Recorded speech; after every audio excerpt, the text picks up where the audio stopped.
اللہم صلی وسلم دائما ابدا علی حبیبک خیر الخلق کلہم۔ اولاد پاک رسول اللہ صلی اللہ علیہ وسلم کے 3 صاحبزادے اور 4 صاحبزادیاں تھیں۔ نمبر 1 سیدنا قاسم جو بچپن ہی میں انتقال کر گئے۔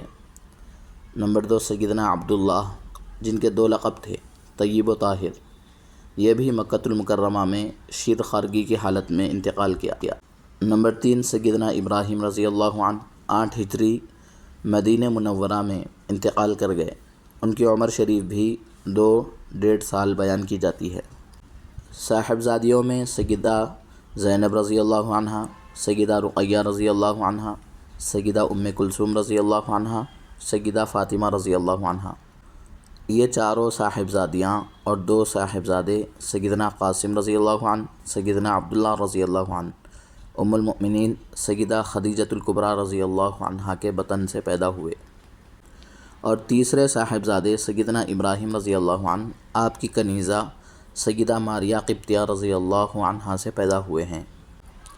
اور یہ بھی واقعہ ہے کہ سوائے سیدہ فاطمہ رضی اللہ عنہا کے آپ کی ساری اولاد آپ کی حیات طیبہ میں انتقال کی ہیں۔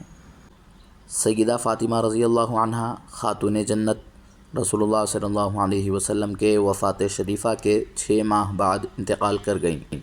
رسول اللہ صلی اللہ علیہ وسلم نے اپنے مرض الموت کے ایام میں ایک بار اپنی صاحبزادی سیدہ فاطمہ رضی اللہ عنہا کے کان میں یہ فرمایا تھا کہ بیٹی میں اس مرض میں وفات پانے والا ہوں۔ اس پر سیدہ فاطمہ رضی اللہ عنہا رو پڑی تھیں۔ پھر دوسرے لمحے آپ صلی اللہ علیہ وسلم نے انہیں یہ خوشخبری دی تھی کہ تم پہلی خاتون ہوں گی جو میرے بعد وفات پا کر مجھ سے ملاقات کرو گی۔ اس پر سیدہ فاطمہ رضی اللہ عنہا نے مسکرا دیا تھا۔ رسول اللہ صلی اللہ علیہ وسلم کی وفات طیبہ کے بعد کسی خاتون نے سیدہ فاطمہ رضی اللہ عنہا سے اس رونے اور مسکرانے کا سبب دریافت کیا تو سیدہ نے مذکورہ حقیقت بیان کی رضی اللہ عنہا۔